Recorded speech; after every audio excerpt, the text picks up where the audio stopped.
Hello everyone, welcome to Carnivorous Plant Hub. Today I'm bringing you an update on my tropical pitcher plant. This is my Nepenthes Ventrata. This is actually kind of a cool update because this is one of the first plants that I videoed when I started this channel. So this is one of my sort of OG plants that kind of got me into this YouTube thing. So I'm going to actually show you some footage of it when I first got it and give you kind of a time frame so you understand how long it's taken for it to grow to this big and some of the ups and downs that this plant has been through. I'm also going to give you some kind of care tips so you can understand how to grow these. They're a really cool house plant that can grow just about anywhere. So if you're interested in growing your own carnivorous plant, this tropical pitcher plant might just be for you. Real quick though, before we do that, I want to thank you so much for being here and let you know how much I appreciate you. As you may or may not know, I'm trying to start my own carnivorous plant nursery someday, and you being here supporting that dream is just so much appreciated. Make sure to subscribe to my channel, like this video, all that stuff helps me out a lot. I bring you all kinds of updates on all kinds of carnivorous plants, mostly Venus flytraps, but there's some other carnivorous plants like pings and Nepenthes like this one here. So subscribe, like, share, all that stuff is greatly appreciated. But let's go ahead and start talking about this plant here. I've had a couple people ask for updates on this one just because the last time that I updated you back in May, it wasn't doing great. We actually had a really nice hot sunny May, which is really rare for where I live here in the Pacific Northwest. And I put this out with my Venus flytraps outside, and it actually ended up getting way too much sun for me. I didn't let it acclimate properly. It got a little burned and it just really wasn't doing very well. I was a little concerned about it actually because of all the burn that it had. And it was really just kind of my fault because I kind of set it out there.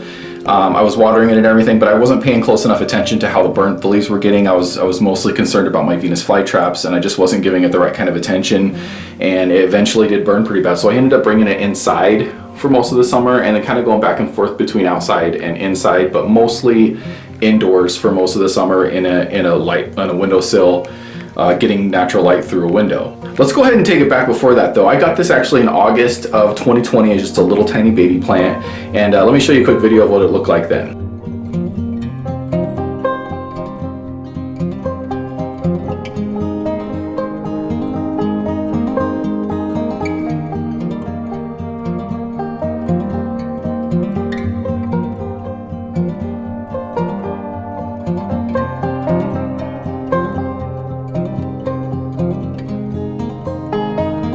Yeah, there you see some clips from actually my very first video, which is kind of funny. But so you can see it's grown considerably. And then now, before we jump into too much further, I want to show you what this plant looked like back in May, because it's transformed quite a lot.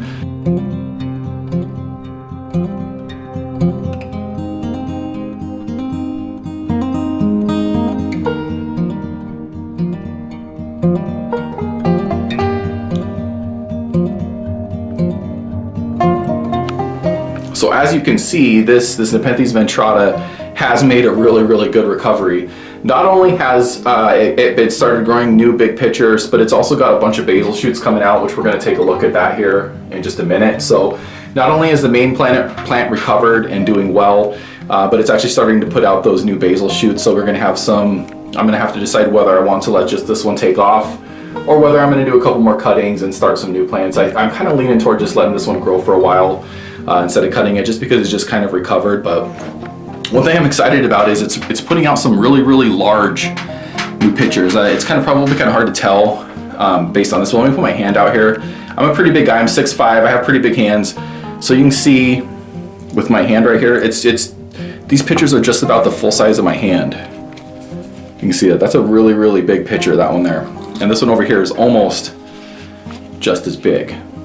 You can see it's starting to put out some really large, healthy pitchers, really beautiful. So you can see that this plant has definitely made almost a 100% full recovery. I've got some older pitchers here that are starting to die off a little bit. You can see this one here is pretty much ready to be cut off here soon. Probably in another month or two, this one will be ready to cut off once it turns completely brown. I'll cut that off. But I do have some new pitchers over here. This one's actually coming out of the basal shoot, so that's a brand new pitcher. You got this little guy right here. I don't know if you can see that very good. He's coming out of the basal shoot. There's a really nice pitcher right here. Those are all coming out of the basal shoot. And then you can see here that these are looking really promising. These are going to be taken off as well as new pitchers to go along with these ones here. This one here looks like it's going to probably be a pitcher as well. So it's starting to grow really well. These plants are really cool, mostly because they're a tropical pitcher plant, but they can thrive in less than tropical conditions. So they don't actually go through a dormancy, which is one of the reasons people really like to grow these. And it's one of the reasons they sell really commonly in big box stores like Lowe's, Home Depot's. It's really nice because you don't have to worry about putting them in a winter dormancy, which is one of the reasons that people struggle with Venus flytrap sometimes, because keeping the temperature low for that period of time can be really difficult. But this is a really cool carnivorous plant that you can keep in a windowsill kind of year round. One thing I really like about the Nepenthes Ventrata is it's a mix of a highland and a lowland species. You have a Nepenthes alata and then a Nepenthes ventricosa, and that sort of mix of the two different types of plants, the highland and the lowland, makes it a really tolerant plant, and it makes it so that you don't necessarily have to have the super high humidity that some of the other Nepenthes will require. So one of the reasons people struggle raising Nepenthes often, the more tropical plants, is that they can't give it the correct amount of humidity all the time as it may receive like in the jungle. So with these though, you can see this plant is thriving right now. Where I live, I've had probably 30% humidity almost this entire winter. It rarely goes above 40. So somewhere between 30 and 40%. And I haven't really been supplementing it with any extra humidity. So I haven't had a humidifier on it or anything like that. I've basically had this in the windowsill since October. I took it out of the winter once it started getting regularly below like 50, 45 degrees. I've kept it entirely inside in a windowsill, and you can see just being in a windowsill, it's actually really grown well. And I think that's one of the people's favorite things about it, is that you don't have to have this outside in full sun. This is an actual house plant. You can keep this in a windowsill, they'll grow really well. You can keep it, whether you're on a windowsill or whether you just have it hanging up close to a window, that will work for this plant. So this Nepenthes Ventrata is really cool, and it's a really fun plant to have because it gives you that sort of real tropical vibe with these giant pitchers that catch the insects. But it's really tolerant, so you don't necessarily have to worry about killing it as much. So it's a pretty cool plant. For watering, it is similar to other Nepenthes plants. You do want to make sure that you're giving it like distilled or reverse osmosis water. It's really important that you're not giving it all the minerals and stuff in regular tap water. So it is similar to other carnivorous plants in that way. Also for the substrate, the jury's kind of out for that. I use a long fiber sphagnum moss, like a Canadian sphagnum moss, and that is widely known to be sort of the best substrate for this. You can see that this is kind of a long mossy here. You basically just wrap the roots in it and then keep it watered.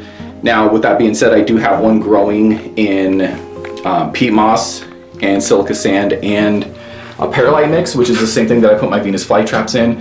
It's not as widely accepted as a substrate for this, but under the exact same conditions, I have two plants, one in long fiber sphagnum moss and one in peat moss, and they're actually growing almost identical to each other. I haven't really noticed any difference, so you're probably okay using the peat moss perlite mix, but if you don't want to use that and you want to go with the more widely accepted substrate, that long fiber sphagnum moss will work really good for this plant. So you want to give this as much of that natural light through the windowsill as possible. I know some people like to move them around throughout the day. Maybe you move it between two windows so you keep it in the sun a little bit longer. The more light you give it, the better it'll be.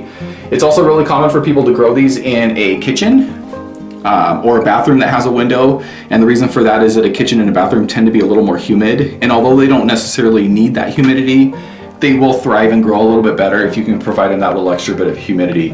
If you have this sitting above a sink and a window, that usually will be plenty more than enough humidity for these things to really thrive. And that's kind of where mine has been. It's been in a sink above a window. So I haven't been putting a humidifier or anything like that on it, but just kind of the natural humidity that comes up from a sink is usually more than enough. Again, like I said, no need for any type of dormancy. These will grow right through winter. The growing will slow down a little bit in the wintertime, although this one has kind of done the opposite, but I think it's because it's recovering from a little bit of burn in the summertime.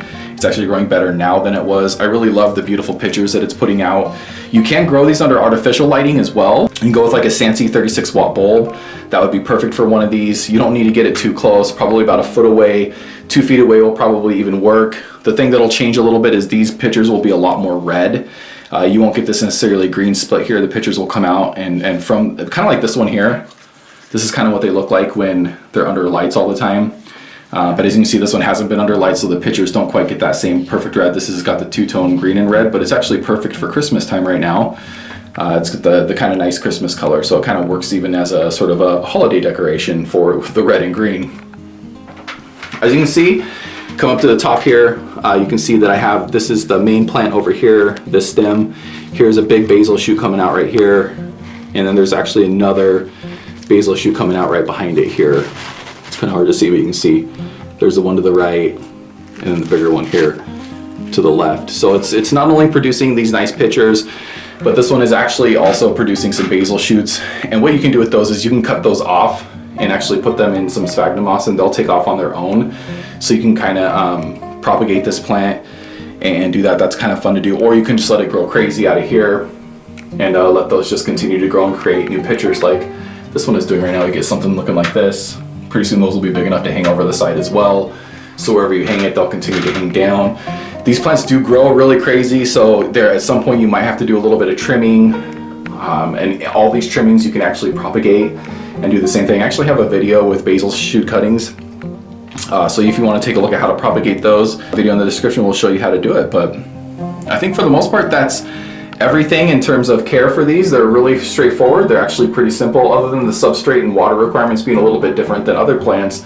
They're one of the few carnivorous plants that will really thrive inside and on a windowsill where you don't need a whole bunch of that direct sun to really get these to take off. All right, with that being said, I wanted to thank you so much for being here. If you have any questions in regards to care for these, you want to know something in particular that I did not cover, please throw a comment down with any questions. I do answer all comments.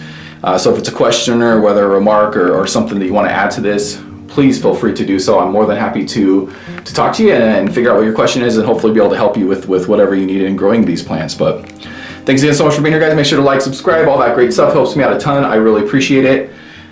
For now, I will catch you in my next video. Bye.